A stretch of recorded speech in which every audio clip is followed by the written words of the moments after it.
Yeah, I mean, again, like I think people don't understand this sort of dynamic where you can short more as the price goes down. Speaking of which, the price of Beyond Meat seems to be going down.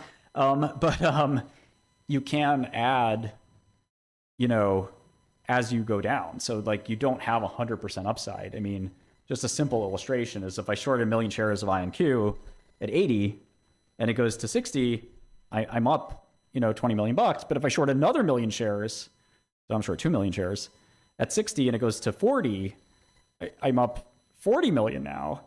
And if I short yet 2 million more shares at 40 and it goes to 20, I'm up another 40 million. And if you add up the percentages, the IRR is very, very high. And the profits, as a percentage of the original capital are actually up a lot because even though in this situation, I'm not increasing my capital exponentially because the price is dropping. So you can sort of do the math on a spreadsheet and see that you can make more than 100% on a short, so long as you increase it as it goes down.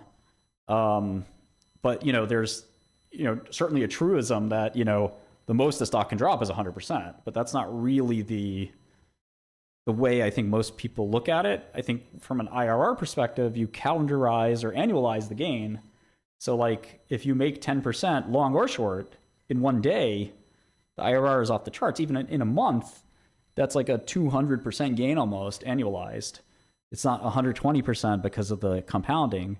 So that's the concept of IRR. So I don't think that that's I think when investors say that, it's almost always amateur investors.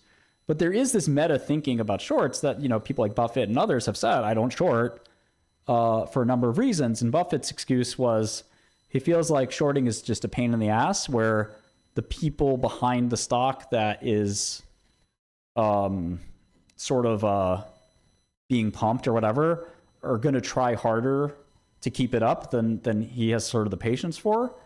And shorting is not for everybody. I mean, I think it's just not, well understood.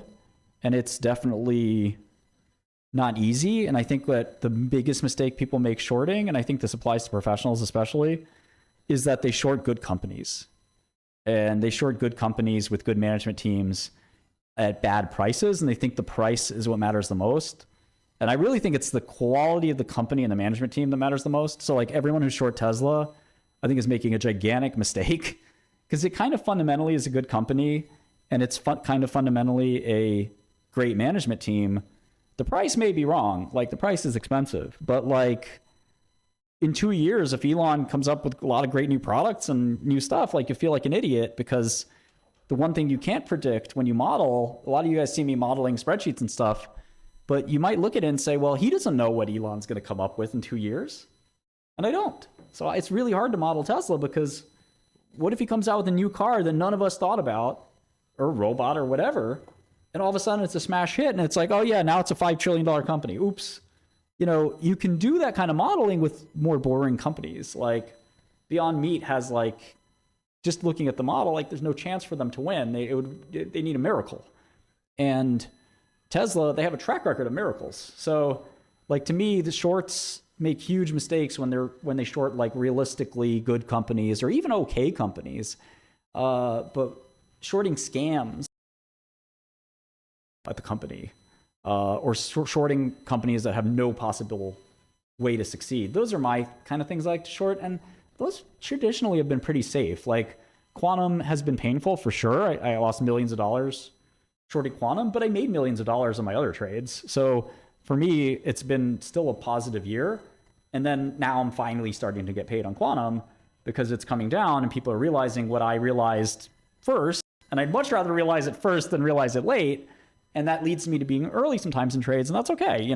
I can hang out and wait for times like now where they're starting to go in my direction. So that's kind of the way I look at shorting. It's definitely a weird art that you kind of have to learn from others, and you learn a little bit yourself. And from the outside looking in, it's very weird, but it's really profitable because, as Amy knows, it's really not that hard to determine what companies are scams. If you look at Beyond Meat and you're like, oh yeah, this is attractive, you're kind of an idiot, But if you look at or Quantum or anything like that. But if you look at like Ford or General Motors or Costco or Walmart or something like that, and you think that's a short, then I think you're also kind of an idiot. So I think, sticking to like shorts that are just like really obvious, like trash companies that are never going anywhere, they don't have revenue, or they're lying about something, those are my favorite shorts. I do think shorts tend to go a little extra in that. Like a lot of the shorts you talk to, and Amy knows this better than anyone, like they're super cynical people. And I think that cynicism is often misplaced, where like they look at everything through this like negative lens. And I think if you do that, you will basically short great companies, because you don't know that they're great yet, and the market doesn't know that they're great yet. And Tesla looked awful years ago, and even the converts were trading at 80 cents, and Tesla was struggling, quite frankly. And Elon was like, "I'll buy it out at 420," and everyone was like raising their eyebrow, like, "What are you talking about, bro? How are you going to buy out the company?" And then, obviously years later, maybe a decade later, we saw how great the company was. And the shorts kind of just dug in their heels. They're still mad about it somehow. So when you short a good company, I think that's when Top you kind news of... alert. Trump threatens Hamas amid push towards next steps of Gaza truce. I think when you short good companies, you end up paying the piper. And, even if you're temporarily right, it's a dangerous game. It's like picking up a nickel in front of a bulldozer. But when you short a real trash shit company that is a garbage can, you can kind of laugh at it as it goes up. Obviously, at some point, it stops being funny. For Quantum, for a while there, I was sweating and nervous, but eventually rationality prevailed. And in 2000, when Druckenmiller was shorting the dot-coms, he capitulated, and he basically caused the top of it. But the funds I was at, between Kramer's fund and then the Tiger Cub I worked at, we were kind of pretty cool customers, and just kept shorting it. But it doesn't mean that there wasn't occasional chair thrown, and occasional frustration. So it's a really tough game. But I think when you're in finance, you try to use any tool to your advantage. You might do distressed debt, you might do private equity, you might do shorting, you might do arbitrage, you might do computer trading.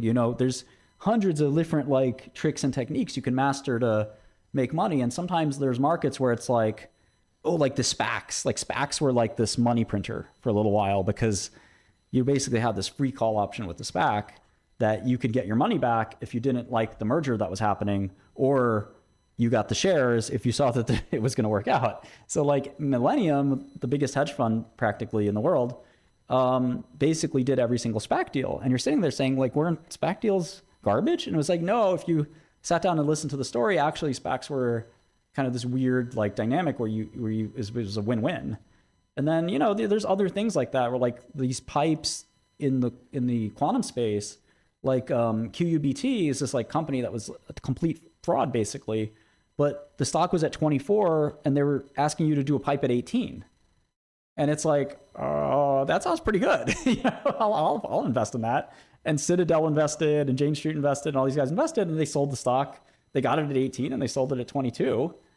And, they made a fortune. So even in situations like that, you can kind of make some money.